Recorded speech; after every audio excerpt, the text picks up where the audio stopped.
kalau bisa sih kami akan ketemu Bapak Presiden, minta tolong.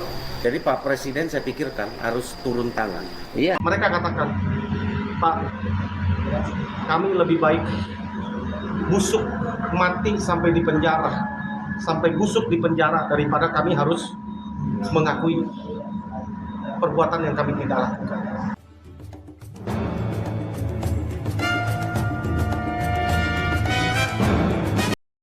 Susunan majelis atas perkara tersebut adalah A. Dalam perkara PK nomor 198 PK garis miring PIT garis miring 2024 diperiksa oleh Majelis Dr. Burhan Dahlan Sarjana Hukum Magister Hukum sebagai Ketua Majelis, Yohanes Priana Sarjana Hukum Magister Hukum, dan Sigit Triyono Sarjana Hukum Magister Hukum masing-masing sebagai hakim anggota. B. Perkara nomor 199 PK garis miring PIT garis miring 2024 diperiksa oleh Majelis Dr. Burhan Dahlan Sarjana Hukum Magister Hukum sebagai Ketua Majelis, Jupriyadi Sarjana Hukum M.Hum, Humanira, dan Sigit Triyono Sarjana Hukum Magister Hukum. Sedangkan perkara nomor 1688 PK garis miring PIT titik sus garis miring 2024 dengan terpidana anak diperiksa oleh Hakim Tunggal Dr. Haji Prim Haryadi Sarjana Hukum Magister Hukum. Mahkamah Agung sudah mengambil keputusan untuk menolak PK 7 terpidana yang dihukum penjara seumur hidup. Nah, berikut profil dan sepak terjang 4 hakim Mahkamah Agung penolak PK 7 terpidana. Dr. Burhan Dahlan SH.MH, Ketua dalam 2 perkara PK 7 terpidana, lahir di Bandung 1 Januari 1955. Jabatan Ketua Kamar Militer Mahkamah Agung, pendidikan S1 dan S2 Sekolah Tinggi Ilmu Hukum Militer, S3 Ilmu Hukum Universitas Jayabaya. Riwayat jabatan, hakim ini tidak pernah menduduki jabatan di pengadilan sipil. Semasa karirnya dihabiskan di Mahkamah Militer.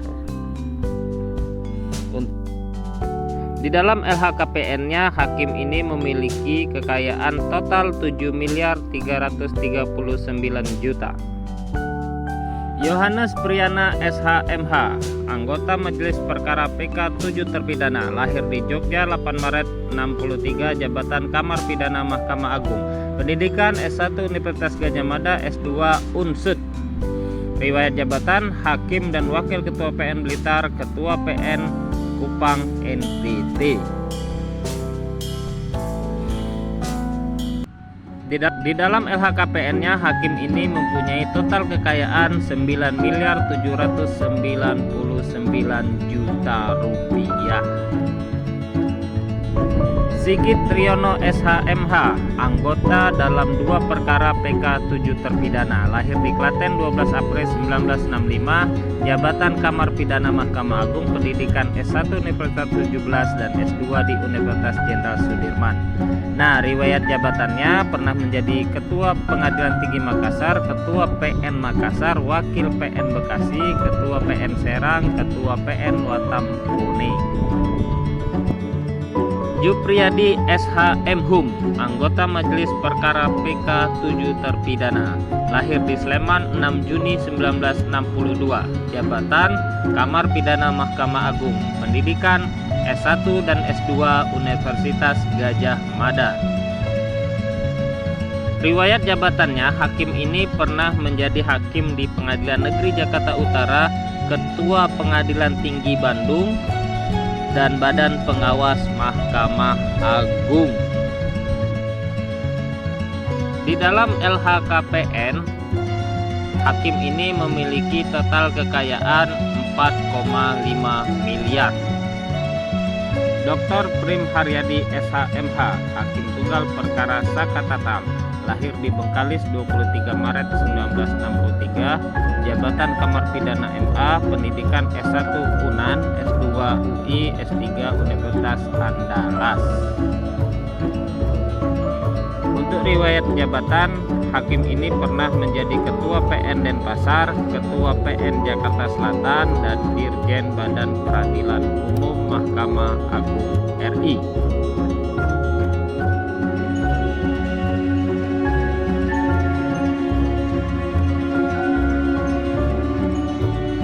Hakim ini memiliki total kekayaan LHKPN sebesar 10.926.000.000 rupiah. Tidak ada hakim yang sempurna. Berikut tanggapan dan komentar dari Komjen Pol Susno Duaji. Ternyata hakimnya mau pensiun. Untuk mengajukan PK itu dipersyaratkan adalah adanya kehilapan hakim atau kekeliruan hakim. Nah, ini sudah ketemu banyak sekali. Waktu sidang di Pengadilan Negeri Cirebon, sidang pertama, sidang kedua, dan seterusnya berkali-kali sidang, sudah ketemu banyak sekali tentang kehilapan hakim. Contohnya, salah satu di antara terdakwa itu adalah anak-anak. Maka cara menyidangkannya pun harus sesuai dengan hukum acara peradilan anak. Nah, ternyata tidak dilakukan. Yang kedua, bahwa mereka, para terdakwa ini diancam dengan hukuman di atas 5 tahun penjara. Maka wajib hukumnya untuk didampingi oleh penasihat hukum sejak awal. Tapi nyatanya tidak didampingi oleh penasihat hukum sejak awal. Nah, didampinginya pada tahap pertengahan atau tahap apa. Itu sudah kekeliruan. Sudah kehilapan. Kemudian ada lagi alat bukti forensik yang ditemukan. Alat bukti forensik ditemukan, tetapi tidak digunakan di dalam pembuktian. Nah, yaitu alat bukti chat ya, chat antara di HP Vina dengan HP siapa temannya itu, bahwa dia jam 10 lewat sekian masih hidup. Nah, ini masih banyak lagi yang menyatakan bahwa kekeliruan atau kehilapan hakim itu. Nah, berikut lagi, Hakim Mahkamah Agung mengatakan yang kedua, tidak ada novum. Nah, ini yang sangat parah, gitu kan? Karena apa? Novum itu artinya alat bukti baru yang belum pernah digunakan untuk sidang sebelumnya. Nah, ini banyak sekali. Apa itu? Keterangan saksi. Keterangan saksi itu yang dicari oleh Pak Dede Mulyadi banyak benar. Ada yang dari Jogja, ada yang dari mana-mana. Berpuluh-puluh keterangan saksi yang belum pernah didengarkan pada persidangan sebelumnya. Itu namanya alat bukti baru. Itu novum. Ditambah lagi keterangan ahli tentang analisis mengenai chat. Ya, mengenai chat di HP Vina dengan HP siapa, Widi apa siapa itu. Nah, itu adalah alat bukti baru. Nah, keterangan ahli berupa alat bukti baru.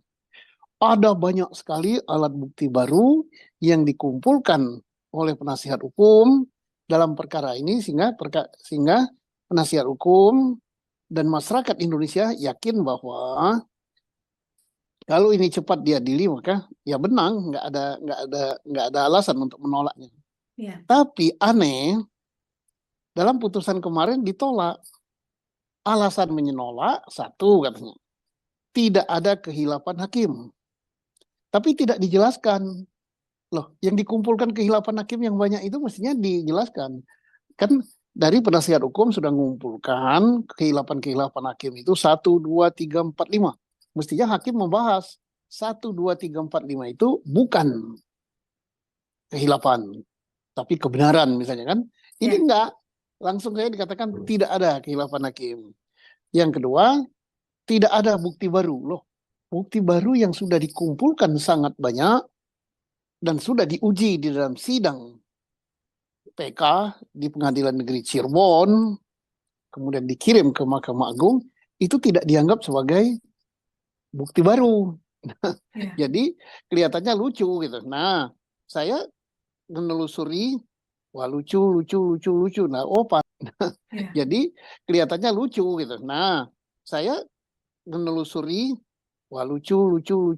Nah, pantas lucu. Mungkin beliaunya sudah linglung gitu, karena tanggal 1 Januari nanti beliau itu pensiun gitu. Nah, pensiun ya mungkin karena menjelang pensiun ya ingin cepat-cepat ya, tinggal asal aja mutusnya. Nah, itulah tanggapan saya bahwa silakan PH mengajukan lagi PK, karena PK itu tidak terbatas ya, boleh 2 kali, boleh 3 kali.